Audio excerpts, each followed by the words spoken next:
Senang sekali rasanya saya bisa bertemu kembali jika kemarin atau malam tadi ada Bapak Ibu sekalian yang sudah join dengan J-Talk Day One. Hari ini kita bertemu lagi dengan J-Talk Day Two. J-Talk ini adalah program yang diselenggarakan oleh Jogja Early Years Center atau kita sebut JC. Terima kasih banyak sudah meluangkan waktu untuk bergabung bersama kami. Kami harap hari ini bisa memberikan another insight, another knowledge untuk kita semua. Sebelum kita mulai, mari kita perhatikan beberapa hal yang penting agar acara pada hari ini bisa berjalan dengan nyaman dan tertib untuk kita semua. Pertama, mohon menggunakan nama asli di tampilan Zoom Bapak Ibu, agar kami bisa mengenali siapa-siapa saja yang join pada pagi hari ini. Kedua, kami juga ingin Bapak Ibu untuk bisa mengaktifkan kamera. Ya, kami akan sangat mengapresiasi jika on cam agar bisa semakin hangat pada webinar pada pagi hari ini. Ketiga, mohon untuk memakai virtual background yang telah disediakan oleh tim JC agar kita bisa tampil senada. Virtual background dikirimkan melalui chat column. Kemudian, untuk menjaga kelancaran acara, mikrofon dan kolom chat akan kami nonaktifkan sementara. Tetapi tenang Bapak Ibu, seluruh peserta jika ingin bertanya, jika memiliki pertanyaan tetap bisa mengirimkan pada tim JC yaitu melalui link yang telah kami sediakan di kolom chat. Dan juga Bapak Ibu jika ingin mengetahui JC lebih banyak, bisa juga mengirimkan pertanyaan melalui WhatsApp yang juga linknya telah kami siapkan di kolom chat. Perkenalan singkat bagi Bapak Ibu yang masih bertanya-tanya, JC ini apa ya? Sepertinya kok baru ya. Kami Jogja Early Center disebut JC adalah salah satu lembaga institusi pendidikan baru yang hadir di Jogja yang berjalan untuk anak usia dini dimulai dari 2 bulan hingga 6 tahun atau usia TKB sebelum memasuki primary atau SD. Nah, JC ini kami menjunjung tinggi 4 value. Jadi value ini kami gunakan di seluruh kehidupan, di seluruh aspek di JC ini. Yang pertama adalah holistic education atau pendidikan secara menyeluruh, kemudian self-concept, champion spirit, dan global knowledge. Jadi ada 4 ya Bapak Ibu. Dari kegiatan J-Talk ini, kami ingin memperkenalkan diri bahwa kami hadir di Jogja dan di setiap sesi J-Talk ini kami akan mengundang narasumber-narasumber untuk merepresentasikan masing-masing value dari JC ini. Nah, tadi malam kita sudah bertemu dengan salah satu narasumber yaitu Maestro in Training. Kita membicarakan tentang bagaimana musik bisa menstimulasi anak sejak dini, bisa mengoptimalkan tumbuh kembang anak, dan musik itulah yang menjadi salah satu concern dari JC juga. Art and performance music kita sangat concern terhadap hal itu dan Bapak Ibu bisa menemukan hal itu di JC nanti. Pada pagi hari ini, tidak kalah seru kita akan bertemu dengan seorang narasumber hebat. Ya, narasumber kita pada pagi hari ini adalah Bapak Yusuf Seto Pangarsowibowo. Beliau ini merupakan em, tadinya country manager dari Cambridge University Press and Assessment dan sekarang adalah Head of Business Development and Resources Southeast Asia Pacific Region. Wah, selamat pagi Bapak Yusuf. Pagi, halo, hi everyone. Nice to meet you all. Iya, jadi dengan Bapak Yusuf pada pagi hari ini kita akan membahas tentang mengapa anak perlu pendidikan menyeluruh atau holistik dan global sejak dini. Kita melihat dari perspektif Cambridge Early Years. Mungkin dari Bapak Yusuf bisa mulai perkenalan Bapak. We want to know more about Cambridge and Pak Yusuf. Silakan waktu Should dan I start then now or? yes, please. Okay, okay, sure. Selamat pagi Bapak Ibu semua yang ada di sini yang memang mengikuti acara webinar pagi ini. Nice to meet you all. Actually, nice to meet you karena kita nggak ketemu secara face to face, but I hope Bapak Ibu semua mungkin bisa enjoy the sessions and then hopefully get something out of it. My name is Yusuf Seto. Tadi Miss Hani udah perkenalkan juga. Thank you so much Miss Hani. So currently I'm overlooking the Southeast Asia and Pacific. Jadi itu termasuk beberapa negara di ASEAN dan juga di Pacific Island, which is New Zealand dan lain sebagainya. Jadi at the moment I'm looking the overall like Cambridge International Education yang memang sangat menarik sekali. Kalau boleh dibilang we learn a lot and I also learn a lot by learning from schools, learning from institutions, dan obviously sekarang dengan the new role actually learning from other countries as well. Dan kalau boleh dibilang ketika memang saya sendiri sudah lihat beberapa pendidikan memang di negara-negara tetangga juga. Indonesia, we always, I mean, we can say that we are ahead of the competition as well. Dan kalau boleh dibilang pendidikan Indonesia itu nggak kalah, gitu. Jadi, so I think let's begin. Without further ado, let's begin. Let me just share my screen a little bit. I think Yes, please. today we're gonna talk more about the play-based learning. Mhm. Nah, jadi hari ini kalau boleh dibilang it's really special karena kita bicara tentang Cambridge early years. So just to give like some context, I have my 3 years old daughter. Ah, Jadi, baru banget sekitar 3 tahun yang lalu. So when Cambridge actually launched the early years, my mhm. daughter was born as well. I Ah, don't know if that's actually coincidence or not, which means it's something that really useful for me mm, as a new parent, as a new father, to actually understand, the mind of my daughter as well. And I've been trying to implement what actually Cambridge, have uh, within the, home situations gitu. Jadi di rumah ini sendiri saya coba karena kan we have the curricula, we have all the resources and everything, and then I try to implement it to my daughter. It was really great. So I think I really enjoy how the play-based learning itu is actually engaging. That's why I call it like play-based learning, engaging, mhm. yeah, fun learning experience because it's coming from a first-hand experience. So Mhm. it's actually really good. And then having a daughter is actually, it pushes you to learn more.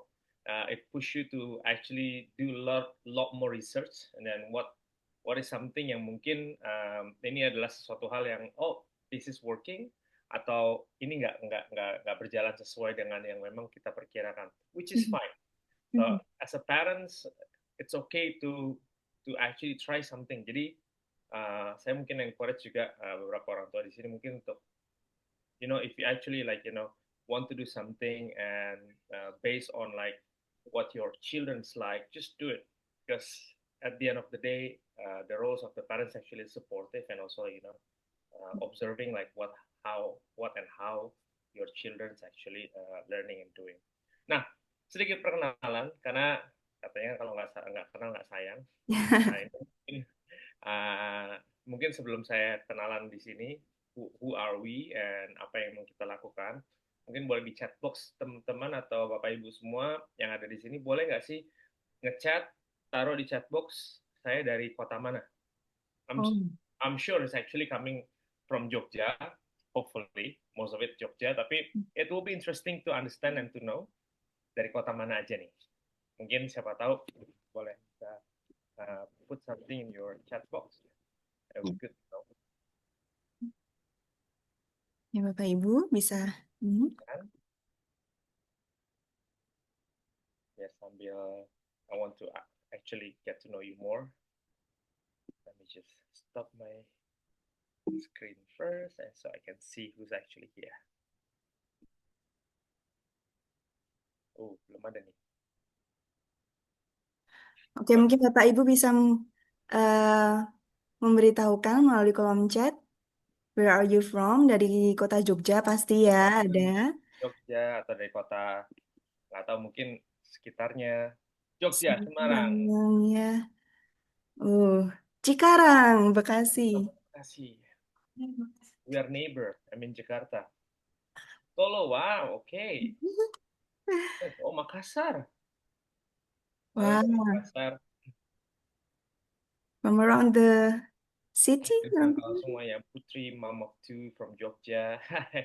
I think I know who's this. Is it Putri that I know of? Ah, I Nah, see. kenal dari NTB, NTB. luar Bima, biasa. wow, halo. I heard I heard a lot of beautiful things from Bima NTB.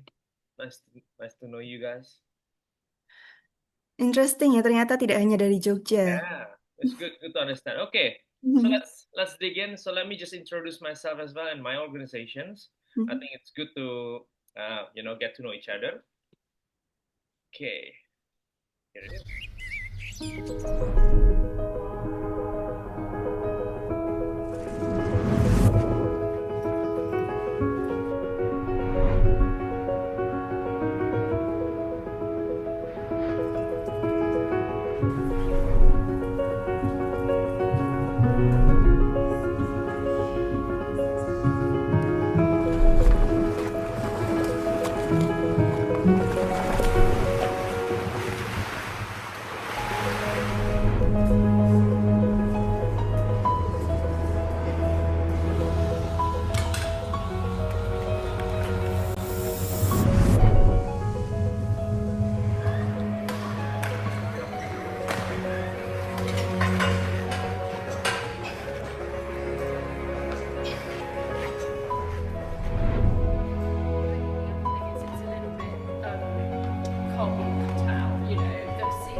Close to water. Yeah, it's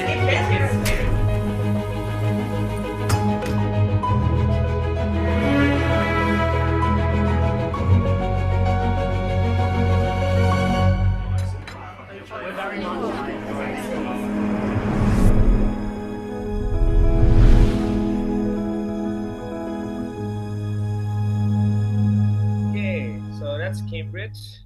Kenapa saya share itu? So we are actually part of the University of Cambridge. Jadi Cambridge International Education atau boleh dibilang divisi Cambridge International Education yang under Cambridge University Press and Assessment itu kita adalah part dari the University of Cambridge yang memang umurnya boleh dibilang sekitar ya 800 tahunan lah, 813 tahun. So and then we have around like 50 offices around the globe. The reason why we shared about Cambridge University at first karena apapun yang memang dilakukan oleh Cambridge University Press and Assessment itu harus align sama visinya dari University of Cambridge. Dan apapun yang kita lakukan itu basis dan base-nya adalah research. Karena our mother organizations, the University of Cambridge ini have done a lot of research, gitu, research paper dan yang memang sesuatu hal yang sudah banyak sekali institusi juga menggunakan. Jadi apapun yang kita memang buat dari sisi produk, the services yang memang bisa impacting like a lot of like students, a lot of teachers, a lot of people, itu basisnya adalah research. Karena kita nggak tiba, oh I think I want to do this, and then tomorrow suddenly it appears. It's not like that. Nah, kenapa saya cerita seperti itu? The early years ini sendiri, Cambridge early years itu adalah pathways terakhir yang dibuat oleh Cambridge. Jadi kalau mungkin Bapak Ibu di sini tahu, Cambridge itu punya pathways-nya dulu dari primary sampai advance. Advance itu sebenarnya sampai pre-university. But over years, we haven't really had any early years until 3 years ago. Jadi 3 tahun yang lalu kita buat we complete the pathways from early years all the way to advance. Dan we're not the first, and we never really claim that we are the first, curriculum provider yang memang membuat earlier pathways. Mhm. But we actually have done tons of research, lots of research, what is behind the earliest curriculum that is needed.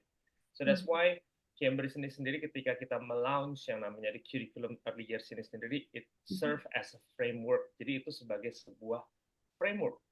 We have nothing against any approaches yang sudah ada, karena Mhm. mungkin Bapak Ibu semua mungkin pernah dengar beberapa approach like Montessori, Reggio Emilia, and all these like approaches. It's not something that we against or not.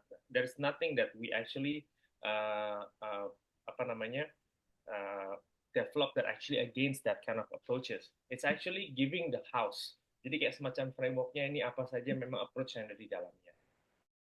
Kata Cambridge itu adalah kita put the students in the center.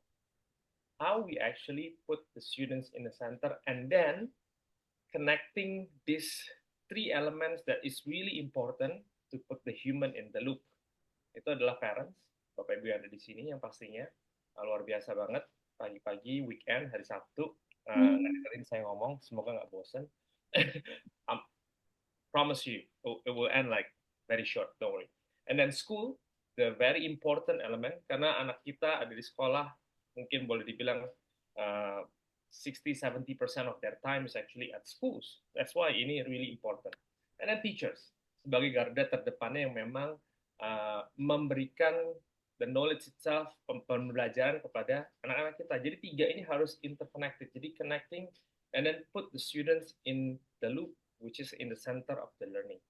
Kenapa? Karena ketika sebuah institusi, parents, like school parents atau teachers, start putting themselves in the center, then the learning will not be there. Dan segala sesuatu pembelajaran yang memang mau dilakukan, basisnya udah bukan karena what should I do for my students, but it's actually what should I do that makes me comfortable. Nah, ini akan menjadi satu paradigma yang salah dan menjadi satu hal yang memang akhirnya it's not beneficial for your students or your children. Karena yang kita mau adalah when you actually put your students or children in the center, the whole skills actually around this that you want to prepare for your students for the next futures, itu bisa mereka dapetin. The critical thinking, problem solving, emotional intelligence, I think these are the skills that is needed even more in the next futures. Apalagi Bapak Ibu yang memang masih punya kayak saya gitu ya, my daughter is actually 3 years old. Then I don't know what will she actually face in the next 20 years. Ketika dia 23 tahun, or like maybe 15 years, it will be completely different. But how can I prepare her to actually equip this kind of like skills that is needed?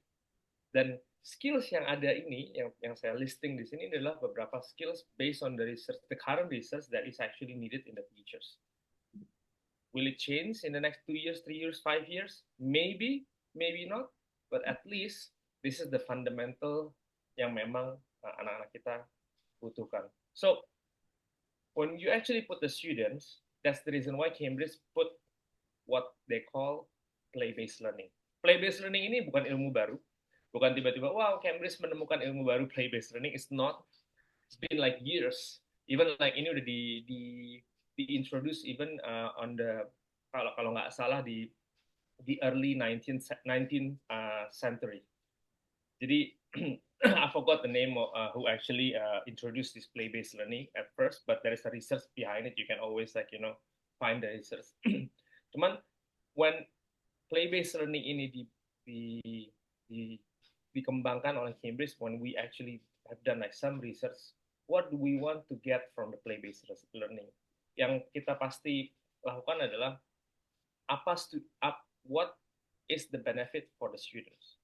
So the students itu pasti dengan play-based learning creates an agency or autonomy dan authenticity. Jadi students itu menjadi agency yang memang bertanggung jawab. They can think and then it creates the curiosity in their mind. They take responsibility, the autonomy, then it's authentic. It's not something that kamu harus begini. No, it's play-based, actually child-led. The children lead how they want to actually learn. And the adults and the teachers is actually become the observant and the supporters of the children itself. And then di play-based ini, they are more collaborative and social emotional benefits itu lebih karena they need to actually engage with each other. When they play, they know that sometimes they play alone, sometimes they play with friends. The social emotional is actually, growing within that. And then inquiry is there's a lot of inquiry based on the play-based learning ini sendiri. Karena they ask a lot of questions. They want to know this one. They want to know this. What if? The mindset of what if? Yeah, what if like this? What like how children always be like, oh, kalau begini gimana ya? Yeah. That's that's an interesting textures. I want to actually try it. Then a growth mindset. So it there is no boundaries in their mindset of children itself. So we need to actually kita harus kasih space itu untuk anak-anak kita. Nah, the power of play itself itu kalau based on the NAEYC ya agak mirip sama JC ya, NACY. Injil. the impulse to play comes from natural desire to understand the world. Even if you look at like how Albert Einstein mentioned about play, play is actually the highest form of research. Because when you do research, you play with it. It's actually like create a curiosity. What if like this? What if like this? It's inquiry based. That's actually base-nya atau basisnya dari science. What is science? Explorative. When you actually your students growing up, nanti dari primary, lower secondary, even the IGCSE and A levelsnya Cambridge, the children will need to actually explore what they think of. Jadi always questions. How about this? How about this? The hypothesis actually always be there, and there's nothing wrong. You always can challenge science. You always can debating whatever actually want to do. So that's the base of the place in the play itself in the highest form of research. So almost creativity involves purposeful play.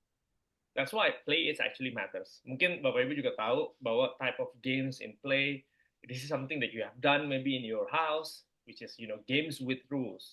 This play with objects, or pretend play hello. You pick up a banana and then say like hello. Sometimes your children just talk to themselves, and then you notice, oh, I mean, this is what happened actually. My daughter's actually talked by herself and said, okay, what's she doing? She's actually imagining that she's having like somebody to talk to, and then pick up the phone and stuff like that. And you observe, and then suddenly when she actually look at you, then you just pick up like a random object and they say, oh, hello. Now, can I actually like speak with? And then you get involved within the play itself. So itu adalah momen-momen untuk parents itu sendiri bisa ngerasa kayak, oh okay, you observe your children and then feel like, oh, there's a moment that you can actually have to play with them, the learning moment we call it. So in every situations di mana anak kita di rumah ataupun nanti di sekolah, when you talk about play based learning, when they play, makanya bahasanya ada play based learning. It's not only just play, but play matters, and then there's always a moment for learning. Nah jadi ini adalah hal-hal play yang memang kadang-kadang itu lewat aja gitu.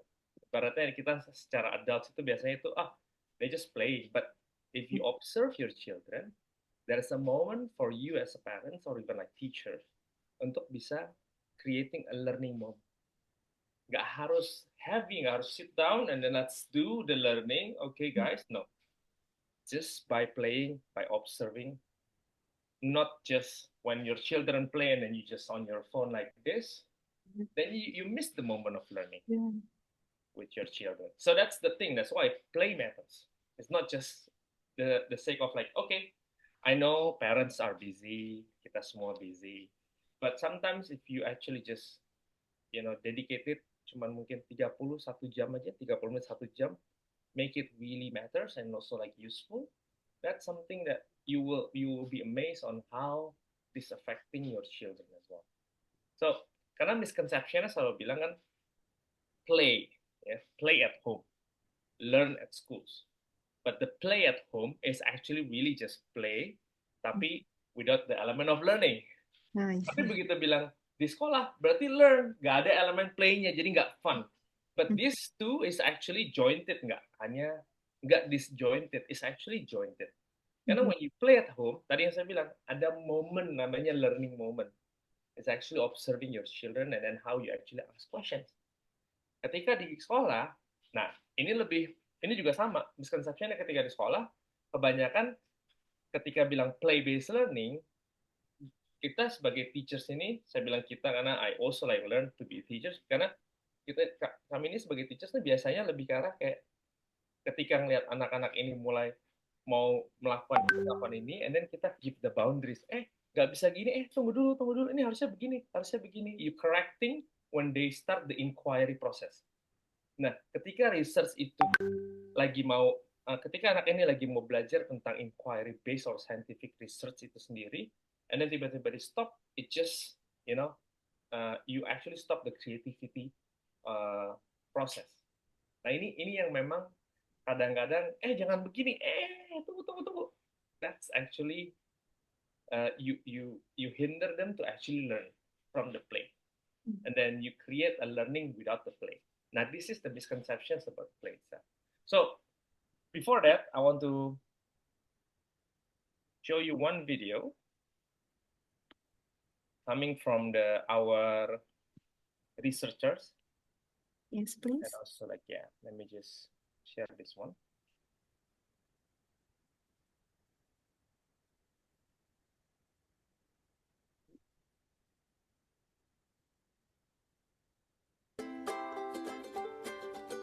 There are so many benefits with play-based learning. So for me, play-based learning is that teaching approach that allows some space for sense making. It allows learners to test ideas, to make mistakes, whether they're deliberate or otherwise, and really encourages that what-if culture from both adults and learners. I think that the most important benefit of play-based learning in early years is enabling children to take control and explore situations of real-life events that they encounter, and they can also experiment with societal rules or roles. So, for example, the child with a new baby sibling who changes and bathes a doll in the setting home corner. And it's important not only for their own individual exploration, but also involves shared social experiences with their peers. Well, the most important benefit of play-based learning in early childhood education is clearly that it engages the children's enthusiasm for learning. It makes everything they're doing so much more fun, so much more engaging. Also presents the children with an activity for which they can understand the real purpose. Children who have experienced play-based learning environments as a young child go on to be much more confident about themselves as learners. They achieve much higher levels, much more likely to go to university, to get a really good quality education, to achieve well, but also grow into a much more rounded individual. Friendship skills, much more good social and emotional skills. They tend to be able to maintain stable emotional relationships. So all kinds of good things stem from play-based learning provision for young children in early childhood education. Wow. So that's one of the powerful, ways of using the play-based learning. Nah, jadi balik lagi tentang the misconceptions, ini harus ada connection ya. So the benefit of the play-based, and then how tadi ya, lingkaran yang tadi, schools, parents needs to communicate, and then how the teachers also communicate to parents, teachers asking the schools for the support. All this actually is a cycle. Then the nurturing homeschool connection is really important ketika kita bicara early years. Karena schools or teachers need support parents and tutors, offer guidance how to implement play-based learning at home. So not only play, remember, play-based learning. Gitu ya. Kalau play-based learning at home ini biasanya tuh kayak what is it actually in the back of the parents' head? It's messy. So, ketakutan ada, gila, rumahnya berantakan banget. It is. It will be. You will not have a beautiful, like, wall with a really wide wall. No, no. It will be messy. But you always can set up a corner. Nah, ini yang memang connections between school lagi belajarnya apa, what is the continuous provisions learning corner yang lagi mereka buat, itu mungkin bisa di setup sesuai yang ada di rumah juga.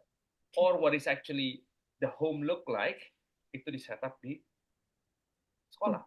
Jadi we need to help parents to understand juga, engage family. So ini connection ini harus terjalin. Karena we also need to celebrate the home languages. Remember when we talk about earlier curriculum by Cambridge, the children will acquire a language by itself. We don't have to push them to, come on guys, speak in English. It's not like that. So what we actually learn is actually the children will absorb the language really fast, even faster than you imagine. I give you an example. My daughter actually, so I speak English.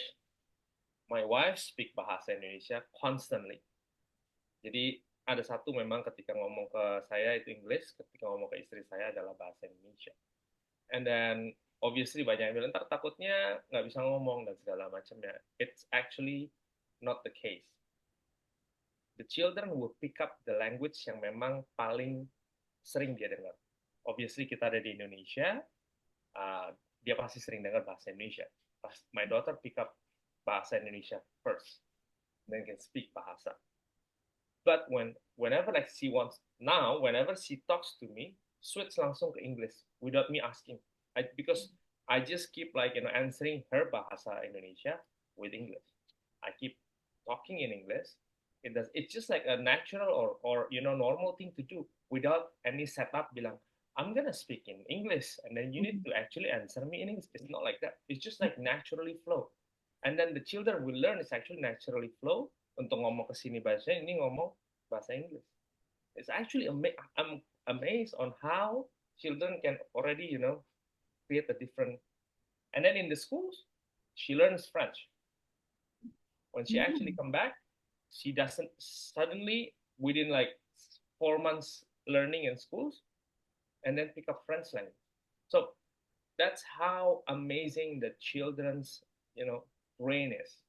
And then we sometimes underestimated our children on how the students ini sendiri, the children ini sendiri punya otonomi untuk bisa seperti itu. So what is again the parents' role and teachers' role is observing and supporting and giving like encouragement. That's how the benefit that you will get in developing communication and everything. Nah, di play based learning itu ada dua tipe play gitu. Namanya satu the child initiated play. Nah, kalau child initiated play ini full controlnya led and controlled by the child. Is the adults is just maybe 1-2%, maximum 5% involvement. Jadi ketika dia lagi main yang tadi, when they start learning, you create the conditions kan. Jadi ada satu corner yang memang sudah di-create secara tematiknya untuk dia play. When they play and let them play. Adults ini biasanya instant reaction adalah to say no. No, you want to jump in. Kebanyakan kayak, I want to control you. There's a sense of like controlling. But just let them play. Misalnya dia masukin sesuatu hal yang memang bukan di situ tempatnya. You know that it's not the place, but the children wants to try it. Why don't let them try it? And then they know, this is a mistake, maybe this one. Or mungkin pas waktu di sini, ntar tumpah lagi, ntar di lantai berantakan banget, ntar jadinya it's okay to be messy. Nah, karena ini promote agency. Jadi the students ini dari kecil udah ngerasa bahwa I have the responsibility, I can take an actions what I think in my mind. Kan kita nggak tahu apa yang dipikirin anak itu. Yes. And then dia boleh ngelakuin sesuatu itu namanya sesuatu hal yang dia bertanggung jawab untuk apa yang dia pikirin di sini, dia lakukan. That's part of the science inquiry di situ. And they try it, doesn't work. And then they do it again. So they take responsibility ketika, oh ini nggak kayak gini ya, and then dia ngeliat lagi, oh coba lagi kayak gini. That's part of the agency. Creates an agency in your children. And then encourage creativity, of course, spontaneity, ya kan? Build children's own interest is definitely yes, gitu kan. Jadi ini adalah child initiated play yang dimana adults itu it's not bukan berarti kayak oke kita tinggalin and then tadi ya bukan berarti oh udah deh ya udah kalau gitu main aja deh and then I'll just play with my phone. That's not like it. Child initiated play, they actually let, but you observe, and then if there is a moment of learning, you always can ask questions. This is the difference between like ntar dipikir child initiated play and that's it, just let them play in the playground, whatever. It's like there is a moment on that, like I know itu mungkin adalah momen-momen parents yang kayak I'm tired, I want to have coffee. That's fine.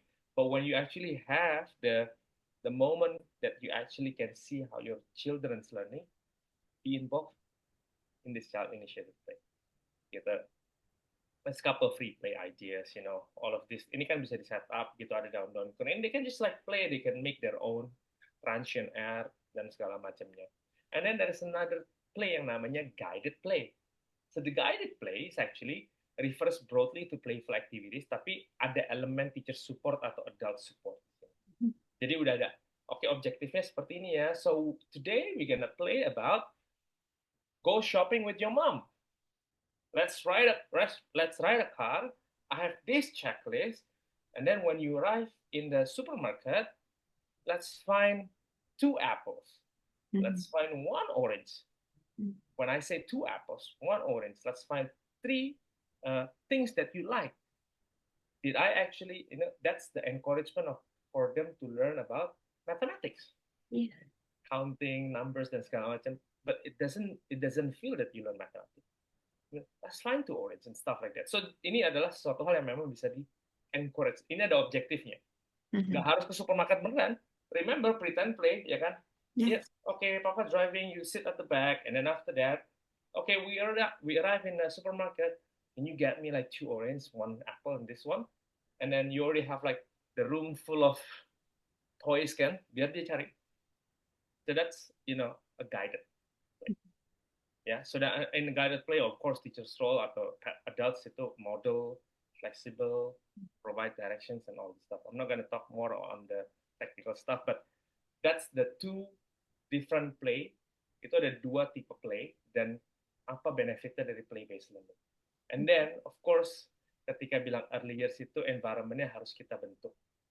Karena ini beberapa hal yang memang harus di-consider as a parents, as a teachers, gitu ya.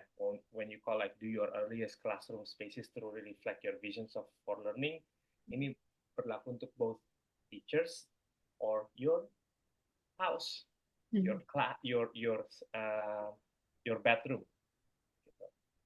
And then kenapa? Karena the environment itu bisa di-value as teachers. So once you actually set up your environment, ketika teachersnya pas waktu di sekolah bilang, Miss, nggak tahu panggilannya apa ya, dia bilang panggilannya Bunda, dan panggilannya Jadi sih kita panggil Bapak Ibu, Pak Yusuf. Bapak Ibu, oke. So it's like beberapa sekolah yang panggilannya Bunda. Nah, jadi Ibu, kita lagi belajar begini. Mungkin environment di rumahnya bisa agak sedikit dimiliki. Kenapa? Karena begitu ntar dia di sekolah ngeliat environment ini, dia balik ke rumah ngeliat environment ini, and they know, langsung connecting tuh.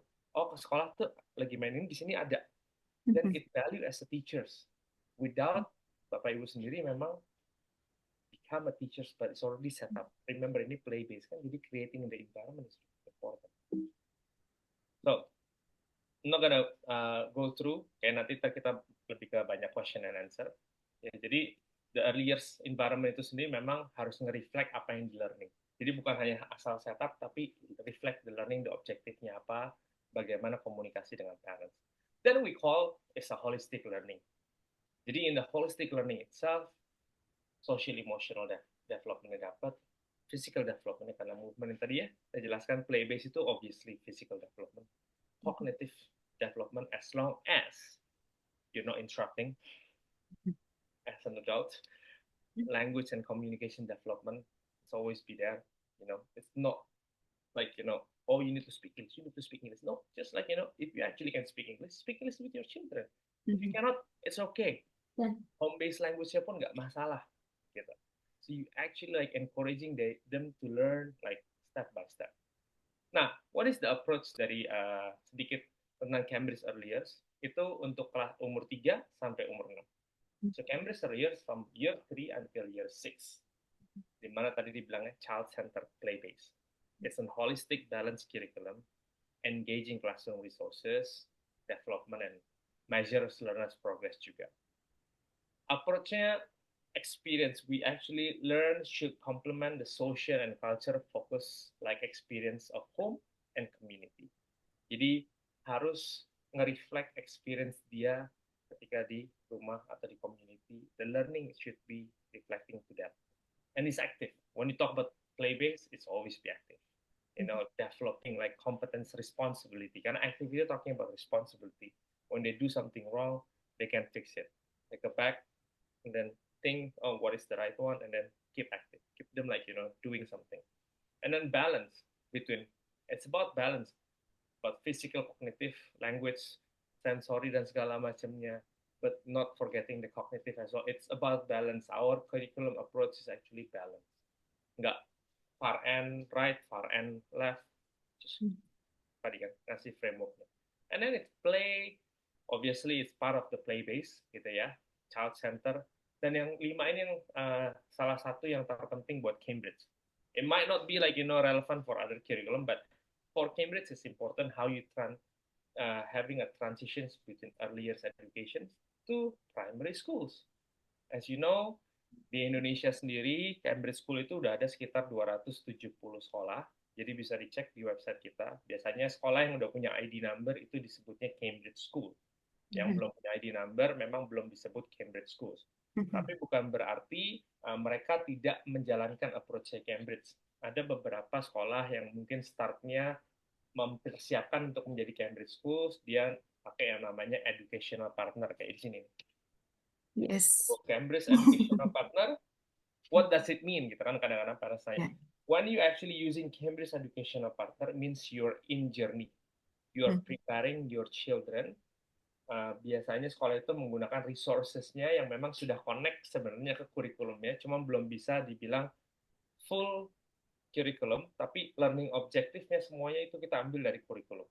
Jadi biasa mereka pembiasaan learning-nya sampai benar-benar ready, and then once they apply to become Cambridge Center, itu mereka will get an approval. Karena kayak ibaratnya apa ya? When you actually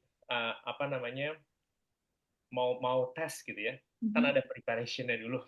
Karena begitu once you want to apply to be Cambridge Schools, ada rigid tick list-nya apa saja yang memang harus dipenuhi dan lain sebagainya. Nah ini part of the journey. Gitu. And part of the journey ini juga dengan Cambridge. Bukan berarti tidak dengan Cambridge, tapi nanti satu saat ketika karena sekolah itu yang menentukan kan, oke, saya mau menjadi Cambridge Schools. Atau enggak pun enggak masalah. Jadi bukan berarti kita bekerja sama sekolah itu bukan berarti harus semuanya menjadi Cambridge School, enggak. Dari 1.500 sekolah yang kerjasama dengan Cambridge, 270-nya sudah jadi Cambridge School. But the remaining schools working with Cambridge in developing the journey. Nah, ini adalah clear pathways yang tadinya sebelumnya early years nggak ada, sekarang ada early years. Jadi it's a nice transition between early years, primary, lower secondary, upper secondary. There's a straight line on like how your children develop within the pathways itself. Nah, a holistic child focus curriculum di mana kita fokusnya tadi baliknya ke children, the whole child, developing knowledge, understanding skills, dan international milestone-nya juga, gitu. Dan the areas yang memang dipelajari oleh anak-anak kita ada 6 curriculum area, 6 strands. Ada communication, language, and literacy. Communication, and then mathematics, physical development, creative expressions, personal and social emotional development, and understanding the world. Nah, ini adalah kurikulum area yang ada di early years. Kayaknya banyak, don't worry. It's something that when you do one activity, you can cover the whole 6, basically. Gitu. It's nggak harus separate. Oke, hari ini kita hanya communication aja ya. And hari ini besok kita matematik. No, it's not like that. Remember when I mentioned about like, okay, let's ride with Papa to go to the supermarket and you pick up 2 apples, that's already language in there, there's already mathematics in there, physical development is there, and then obviously personal and social, emotional development is there. Understanding the world not so much, because when you go outside, ketika kita outside, then dia ngerti, oh ini, oh this is soil, this is leaf and stuff like that.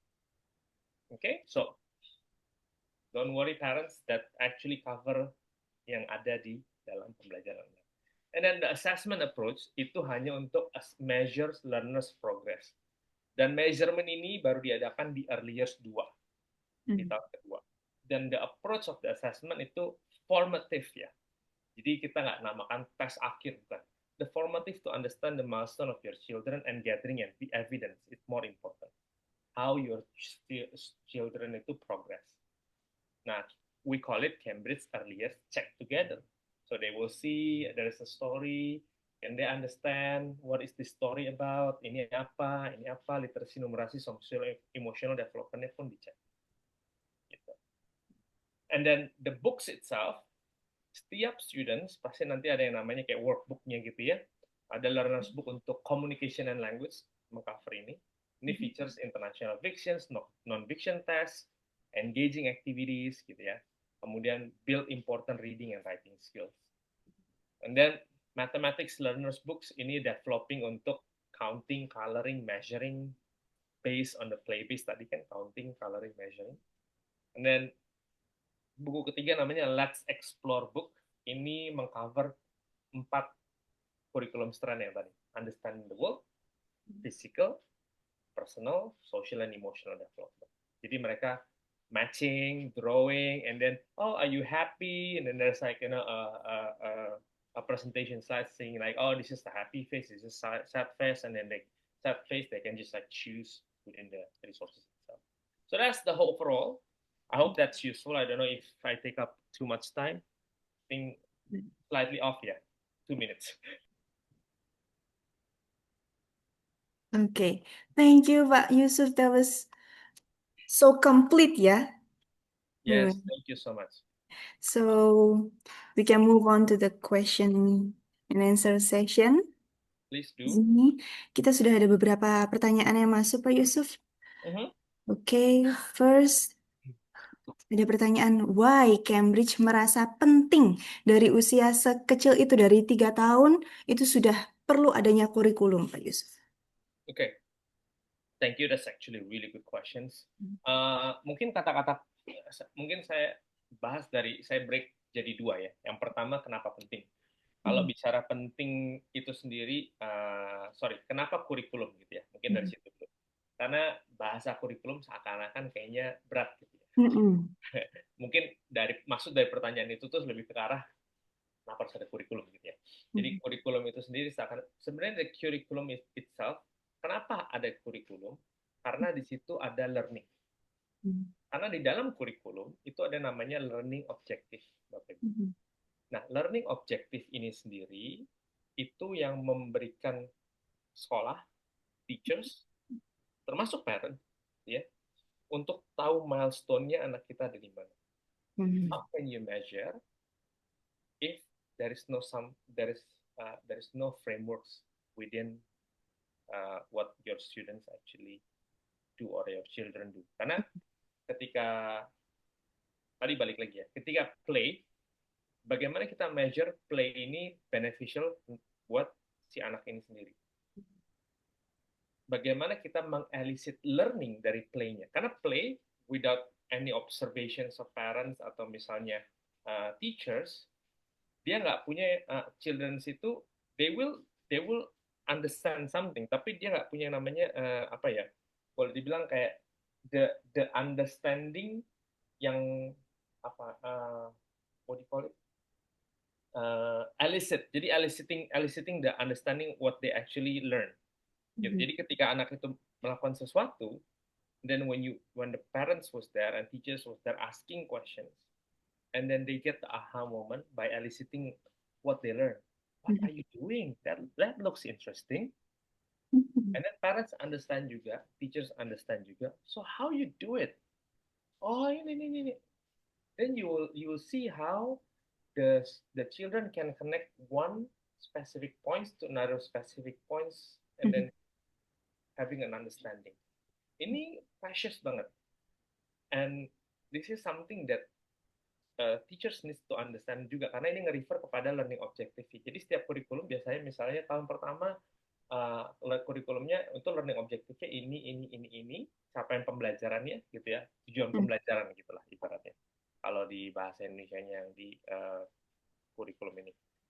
Terus ada namanya success criteria. Jadi tujuannya ini kita ngelihat indikatornya anak ini bisa mencapai tujuan ini adalah success criteria ini. Contoh hands-eye coordination misalnya dalam writing, contoh, gitu ya. Dia bisa ngeliatin apa yang memang anak itu ngegaris-garis gini, hands-eye coordination-nya, oh bagus ya, gitu. Jadi anaknya ngeliat, gitu, nggak cuma gini doang. That's the success criteria to achieve this learning objective. Gitu, misalnya itu gunanya kurikulum itu adalah untuk dapetin framework-nya. Dari sini ke sini, dari sini ke sini. Gitu. Nah, ini sesuatu hal yang memang buat parameter measurement sukses. Nah, kenapa play-based atau kenapa children learning ini penting? Mungkin udah banyak banget kalau research-nya ini bisa dicari, white paper research-nya sudah cukup banyak tentang the golden age. Dan golden age ini kalau nggak salah dulu itu sempat marak zaman-zaman RSBI. When RSBI actually came in Indonesia, the paper about the golden age ini sendiri juga ada, makanya banyak banget pemerintah dulu subsidize, siapapun mau buat PAUD silahkan buat, kita subsidi, ya kan? But there is no framework, hanya buat aja PAUD nih, kita subsidi sekian. Jadi akhirnya banyak banget PAUD. Now they stream down again, mana yang memang PAUD harus masuk dalam, karena basis research-nya adalah anak umur dari 2 tahun sampai 11 tahun kalau nggak salah. Itu is the golden age di mana mereka itu absorb and learning very very fast, termasuk emosionalnya juga. Gitu kan. Makanya ada mulai sekarang banyak sekali kayak even a lot of research on like how you actually treat your children and all this stuff, etc. Cuman ada juga yang terlalu gitu ya. We're not talking about that in here, but mungkin nanti akan ada expert yang lebih ahli di situ ya mengenai psikologi untuk anak sendiri dan lain sebagainya. Cuman kenapa kurikulum di dalam pembelajaran anak umur early years, umur 3 sampai 6, just to make sure that there's a progress step. Yes. So, itu adalah jawaban dari why do we need kurikulum meskipun dari usia dini ya Bapak Ibu ya. Bahwa agar kita tahu milestone anak, kita tahu where they are, kita tahu apa yang sedang dicapai dan lain sebagainya. Sehingga kita bisa lebih terarah, tidak ngerambiang. Gitu. Yes. Another question Pak Yusuf kami. Yes, sure. Di sini tadi Pak Yusuf menjelaskan tentang ada 2 macam play, child initiated play dan guided play. Kira-kira mungkin as teacher or as parents, bagaimana kita menyeimbangkannya? Mana yang perlu lebih banyak, mana yang ataukah bagaimana kira-kira menurut Pak Yusuf? Oke. Saya selalu balik, nah ini dia, makanya tadi kenapa butuh kurikulum, karena saya selalu akan balik lagi ke apa objektifnya. Every learning pasti ada objektifnya. Then when the objective like this, approach itu bisa disesuaikan butuhnya yang mana, ya kan? Kayak misalnya when they want to know about like colors or something like that, it started with child.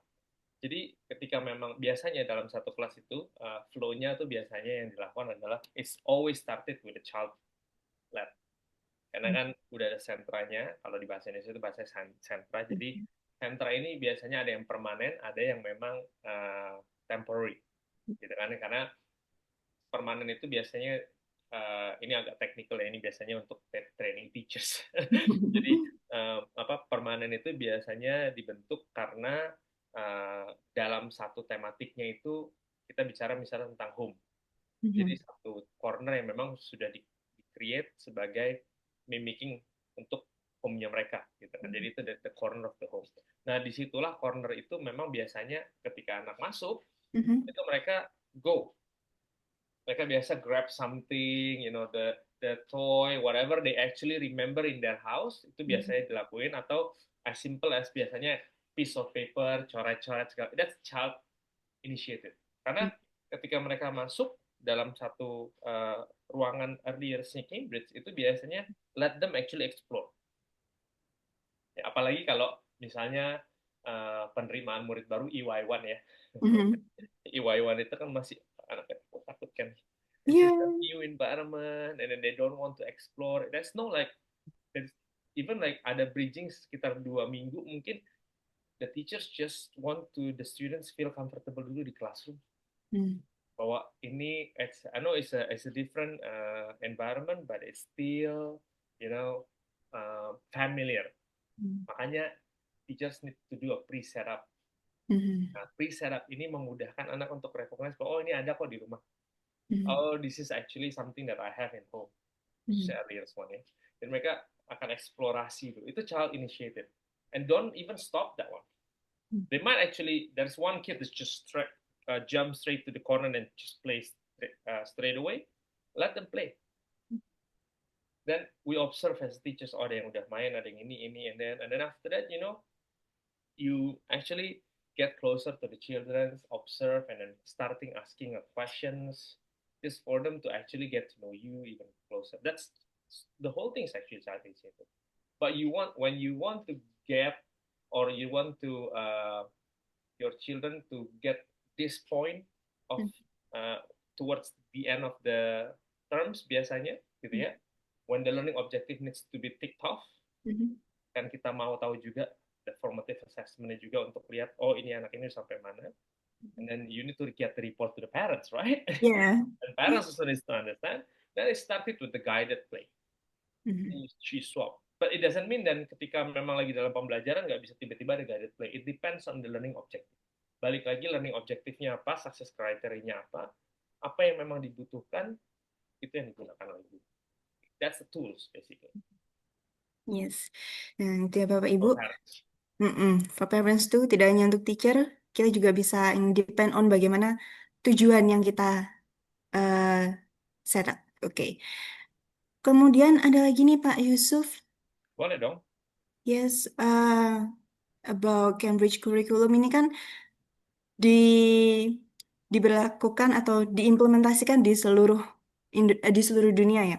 So, apakah kebutuhan anak-anak di seluruh dunia ini basically the same atau bagaimana nih Pak Yusuf? Nggak. Kebutuhan anak udah pasti beda-beda. Gitu.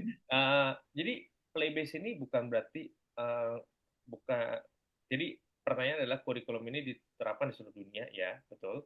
Apakah ini menjadi satu kebutuhan yang sama untuk di seluruh anak di dunia gitu ibaratnya ya. Jadi kalau kita harus bedakan antara cara belajar sama kebutuhan anak. Jadi kalau kebutuhan anak pasti beda-beda. Gitu ya. My child will be different than your child. In terms of the needs, in terms of the interest, in terms of everything itself. Karena pace learning juga berbeda ya, Bapak Ibu. Jadi kita kadang-kadang suka, tapi yang anaknya si itu belajarnya lebih cepat. Kok anaknya ini udah bisa ngomong? Kok anak saya belum? Kamu kenapa belum bisa ngomong? Nah, that's not the way we suggest you actually talk to your children, karena it means that it creates a self it lowers the self esteem of your children. Ketika dia harus kayak comparing to the others and stuff like that. We need to understand the agency itself, itu adalah bahwa anak ini punya pace-nya sendiri, punya interest-nya dan yang lain-lain. Jadi ketika anak saya, misalnya contoh nih, saya aja lah contohnya. Saya pengennya anak saya misalnya bisa a bit more active lah. Ya, I like active gitu. Karena bapaknya aktif dan segala macamnya, terus I want my daughter to be a bit active gitu. And then when she's just more into like arts, like drawing, stuff like that, and then I say, let's go outside and let's play and stuff like that. She doesn't like it. Ya kan? But instead of ngomong like kayak gitu, mungkin we can ask, do you want to have, you want to play outside and stuff like that? In the back of my head, I want you to do that. Gitu. I cannot let's just drag you and then play outside. So we create an interest for her to actually play outside. So kebutuhan itu udah pasti beda. Kita nggak bisa samakan, interestnya juga nggak mungkin sama, pace belajar juga nggak mungkin sama. Gitu. So don't worry, just appreciate or honor what Hmm. your child has. Hmm. Nah, sekarang play-based learning atau approach dari play-based learning di curriculum of Cambridge ini sendiri, yang tadi saya bilang itu berfungsi sebagai framework. Hmm. Ibaratnya Bapak Ibu beli rumah, ya kan? Ada rumahnya kan, kosongan kan? Ini frameworknya begini nih, gitu kan ya. Nanti dalamannya, furniture yang mau kayak gimana itu serah Bapak Ibu sebenarnya kan. Hmm. Nanti interestnya mau di agak ke sini, ini ke sini, kelihatan dari situ children-nya itu maunya kemana, it's actually up to you. But the framework works in terms of the functions. Jadi the curriculum play-based learning ini sendiri kita menciptakannya bahwa seperti ini. Dan rumah itu pasti beda-beda, ya kan? Cambridge mungkin punya rumahnya begini, ya, yang memang fit in dengan rumah ini ya, berarti ya udah kita buat banyak rumah nih, gitu ibaratnya. Developernya banyaknya kayak gini nih karena memang orang suka dengan gaya rumahnya yang begini, gitu kan ya. Tapi ada gaya rumah yang berbeda yang mungkin orang lain juga suka, gitu kan ya. It's okay, maybe you fit in within that style, dan nggak masalah karena kan mungkin yang tahu the children needs itu adalah orang tua dan juga sekolah dan teachersnya sendiri, gitu kan. Jadi mau menggunakan metode yang seperti apa, cuman yang basisnya yang paling penting satu, you need to check whether it's actually the curriculum itself put the students at the center or not. Once the curriculum not putting the students at the center, me myself, personal opinion, I will question that one. Gitu. Jadi pembelajaran itu harus basisnya adalah student, harus basisnya adalah children, bagaimana baiknya buat anak ini. And then secara approach-nya, kalau Cambridge ini sendiri yang digunakan adalah secara framework-nya yang digunakan di seluruh dunia, yang masih memudahkan satu school parents to understand, and also teachers easy to actually operate that one. Gitu. Kan kadang ada yang ada approach begini tapi mungkin agak sedikit lebih mahal, ada yang approach begini mungkin ada yang lebih kayak begini. So how we can find that in the middle, itu yang memang makanya researchnya, lots of research we've been doing in Cambridge untuk find the middle ground on how to create a holistic education itself.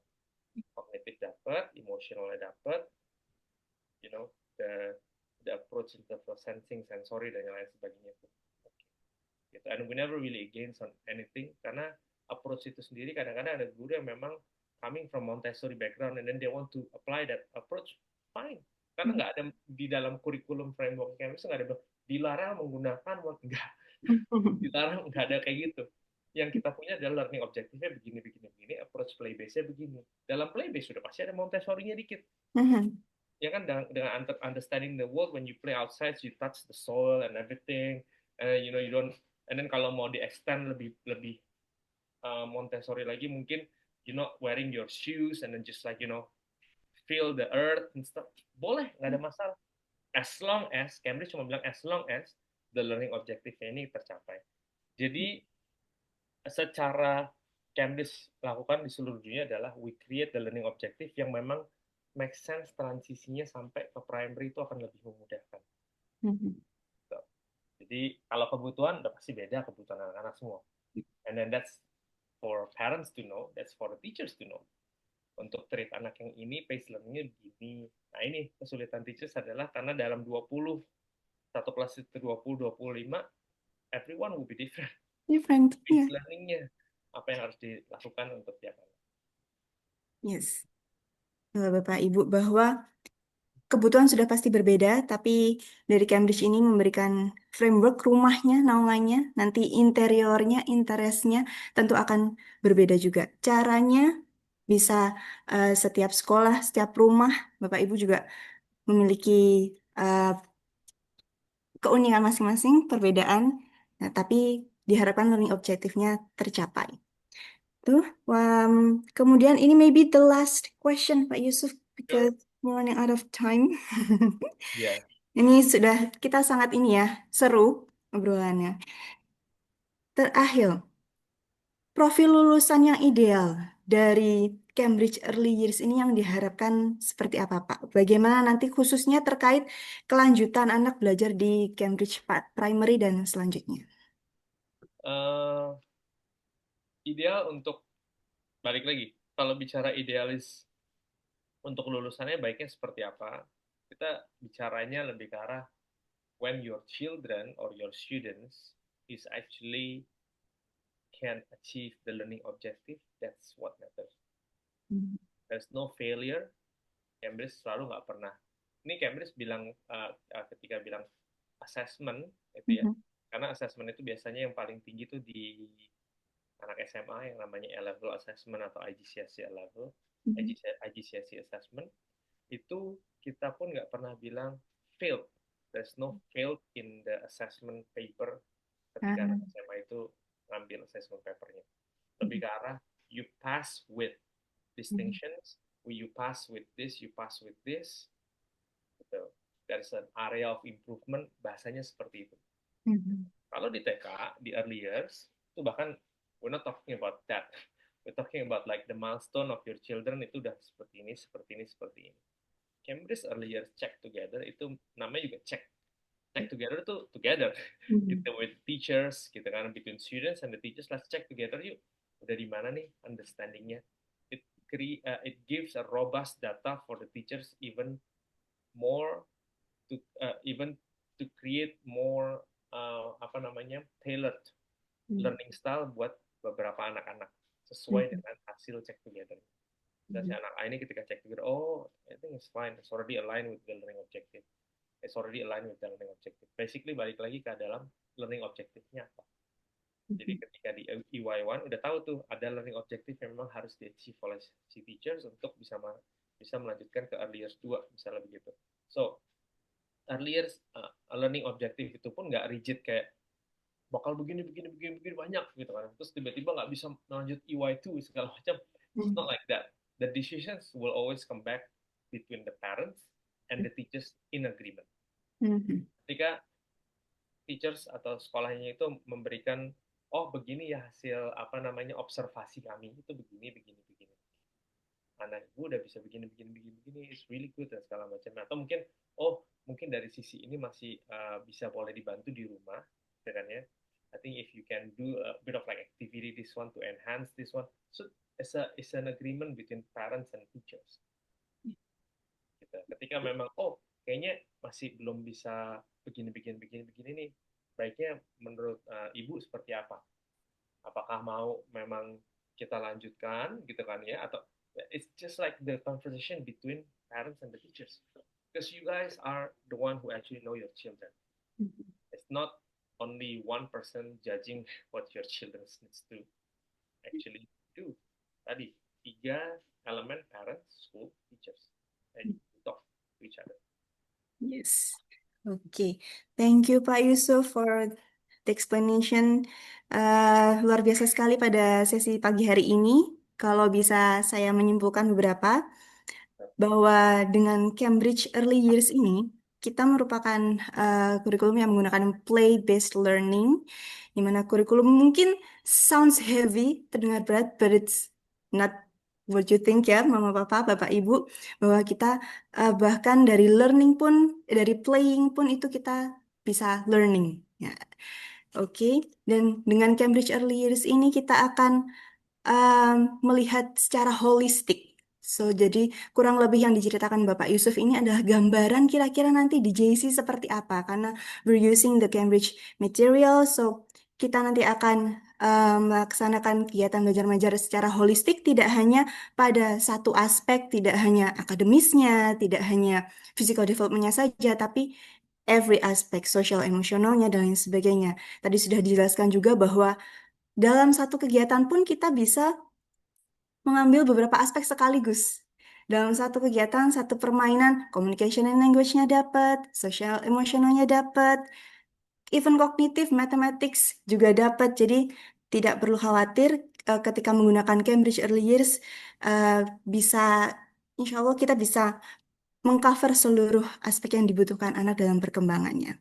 Dan juga yang paling penting adalah bagaimana homeschool connection, jadi terpusat pada anak, tetapi kita dari sekolah, rumah, dan guru kita harus bisa bekerja sama untuk bagaimana tumbuh kembang anak yang lebih baik. Jadi itu Bapak Ibu, terima kasih luar biasa sekali pada hari ini. sangat menginspirasi. Terima kasih waktunya Pak Yusuf. We appreciate your time to give a very amazing material. Dan mungkin untuk Bapak Ibu sekalian, sebelum kita mengakhiri webinar pada pagi hari ini, bisa dicek di kolom chat bahwa kami mengirimkan link untuk feedback. Jadi, eh, kami dari JC juga membutuhkan feedback dari Bapak Ibu untuk perbaikan ke depannya.